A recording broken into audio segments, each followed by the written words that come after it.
So both Matisse and Picasso really loved the work of Paul Cezanne, but they approached his work and they were influenced by his work in really entirely different ways. So for this work, you can see the influence of Cezanne in Matisse's rendering of space. It also starts to show how much of a bowerbird Matisse was. He collected fabric and objects throughout his life, and they come back again and again when he would rearrange them in different ways. As a little bit of a collector of fabric myself, I quite like that. And you can see the sloping tabletop with that decorative cloth just kind of sliding out into the viewer's picture plane. He also starts to make these very ambiguous spaces in the background. So from this point onwards, sort of 9 times out of 10, you're going to see this open door, open window. Is it a mirror? Is it a painting on the wall? There's always something going on in the background of what is ostensibly just a plain still life. Well, I love this one because of that fabric. I think it's amazing. I also love his juxtaposition of colour. He was such a great colourist. It starts with his Fauvist roots, but then it goes all the way through to his final cutout works at the end of his career. I wear black almost every day to work, but Matisse almost inspires me to wear colour. So one of my favourite stories from the exhibition is the Ballet Russes. It's a personal passion of mine. We have an amazing collection of Ballet Russe material that covers almost all the artists that work for them. The first of the 2 artists to work with the Ballet Russes was Picasso. It was a great fit. They both worked on the fly. He didn't mind travelling with the ballet. He also fell in love with a principal dancer. That always helps. And what we have is an assorted collection of work from the second performance that he was commissioned to do, which is Le Tricorne. So it was a Spanish-inspired ballet. It played to his Spanish roots. He married Olga, the principal dancer, and they went on honeymoon to Spain, and they took with them Diaghilev and Massin, who was the choreographer. That would have been a great honeymoon. And they picked up and they were inspired by Spanish dancing and colour and theme, and it became one of the most popular dances from their season. And this, of course, inspired jealousy in Matisse, who had also been asked repeatedly to make costumes for the Ballet Russes. So he only ever made one, whereas Picasso worked for them over a number of years, making about half a dozen. So our best costumes, I would say, in our collection are our Matisse costumes. So he created these long robes for a performance called Song of the Nightingale. Unlike Picasso, who enjoyed life on the road, this was not the way that Matisse worked. Matisse was a planner. He liked to carefully consider how he assembled things. His paintings look very on the fly, but they're actually very carefully considered. So working in London, away from his home studio, with the oversight of Diaghilev was a very uncomfortable 10 days. So in 10 days, he created the entire ballet, all the costumes, the backdrop, and the curtain. And our ever favourite is the mourner. It's made out of cotton felt with silk velvet applique. And it's the first time that Matisse starts to really use the idea of collage, even though it's in a fabric form. You can also see it here on the costume for the Mandarin, where he's painted directly onto the silk, a very unnecessary fabric when you consider that they were on stage, but something that Diaghilev insisted upon. And then a bit of gold lame applique. Who doesn't love gold lame? But this was a very unsuccessful ballet. For Matisse, he was trying to mix Orientalism with extreme modernism, and he also wasn't comfortable when the dancers started to move. Picasso understood how dancers moved on stage. He lived with the dancer. So for Matisse, when he planned his ballet, he planned it as a static thing. And then they started to perform, and he got into such a muddle and he didn't like it, and so he asked the choreographer to make the main character static. And then this got a lot of negative criticism in the press, and everyone blamed the choreographer when really it was Matisse's fault. And that was it. He just was like, that was such a disaster, I'm never doing that again. So this is one of my favourite of Picasso's still lifes. I really like it because it's a mix of different things. So he's moved away from extreme cubism, which you see in the first room of the exhibition. He's introduced a lot of the colour that was inspired by Matisse, but he's kept the structure.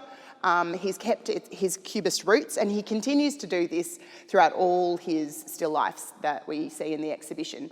But what I like is he's also got those little nods to the new things that he's picked up in his career. So the plaster arm is a nod to the Roman ruins that he was seeing when he was working for the Ballet Russes, also the guitar, and then of course the stereotypical bowl of fruit in the background. It's quite simple, even though there is a fair bit going on.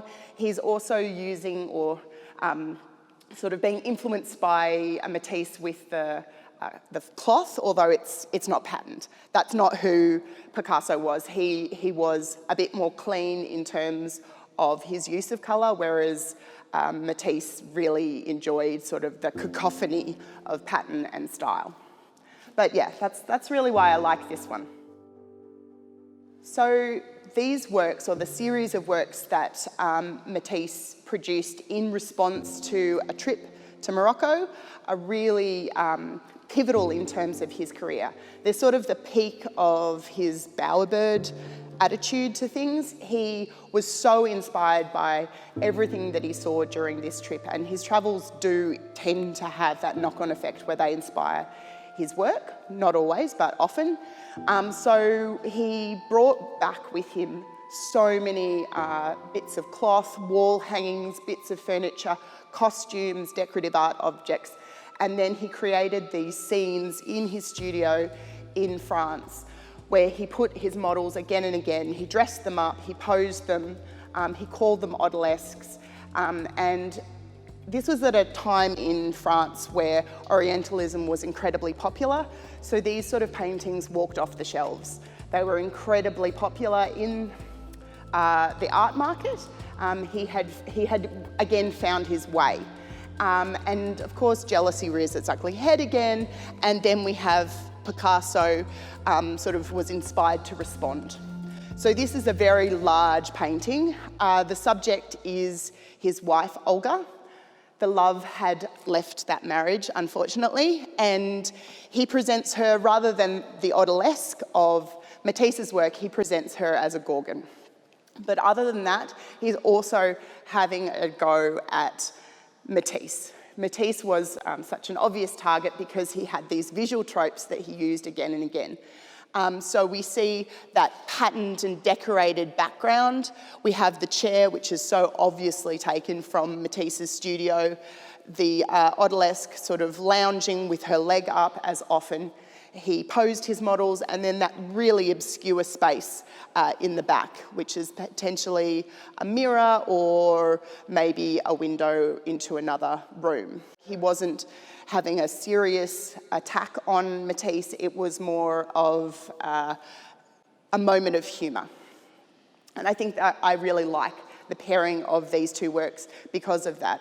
I mean, it's large and it's in your face, and he definitely wanted to have make sure that Matisse knew what he was doing. Matisse took his work very seriously, so potentially the humour might have been a little lost. So this group of drawings is from a very large series that Matisse did during the 1940s. So he's known for this cacophony of pattern and design, but in his drawings and his works on paper, he really proves that, you know, he can pare it back when it's necessary. Just simple drawings with a pen or a pencil of a model in his studio, and all of these drawings are of the same model. And it was like he placed the model in the centre of the room, and then just with a really confident pencil, he kind of worked his way around. There's no faltering. These are just perfectly done, and then he would move on and do another one. And he did it again and again and again. And they're part of a very large collection that we have at the National Gallery, which this exhibition has been a really wonderful opportunity that we have been able to get out almost all our Matisse and Picasso works on paper, which don't often get the gallery real estate in which to hang. So the exhibition celebrates not only their work in painting and sculpture, but also the work that they did in prints, drawings and illustrated books. So this is the jazz series that, again, the National Gallery owns. It's a sort of celebration of life, and that's what was happening in Matisse's career at this point. So he became very ill in the late 40s, but at the time he got all his affairs in order, preparing to die, and then he didn't. So what he produced after that was this real sense of celebration and sense of life. So just the subject matter, which is the circus, the way he produces his work shifts dramatically. He was no longer able to paint in the way he previously had, so he started painting with scissors, as he refers to it, which is collage with these brightly coloured pieces of paper. He would sit and cut them out. And again, patterning and just irreverence becomes kind of key to what he produces. So sometimes they're quite figurative, and you can see people, you can see a wolf's head, you can see a circus horse, and then at other times they're just these very fluid blobs on a page. But either way, they're really colourful and really fun. He's like, I don't care what anybody thinks, this is what I'm doing. And it's that carefreeness that really comes through the work and makes it such a popular series. And it's really wonderful to see it all out together on the walls. We end the show with the death of Matisse. So that's the scope of the show, from when they first meet until his death in 1954. And at first Picasso behaves like, this is no big thing, this doesn't affect me. He refused to take Matisse's daughter's phone call to tell him of his rival's passing. He didn't attend the funeral, and he really sort of went on as life as usual. He had moved to the south of France himself, and then in 55, 56, he creates this 14 painting series, which, although not titled as such, is really this ode or this homage to his lost friend. I really enjoyed this one as the summing up and the final work in the show, because it's so simple, so it really speaks to who Picasso was, but it is so Matisse. So we have these bold areas of colour, a very ambiguous space that he's created.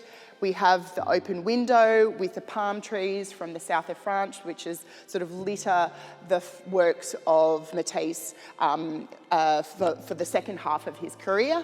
And then you have this bold central figure, which is an odalisque sitting in a chair, which is a sort of nod to the bentwood rocking chair that Matisse spent the final years of his life in. And I think it's a really perfect ending for the exhibition.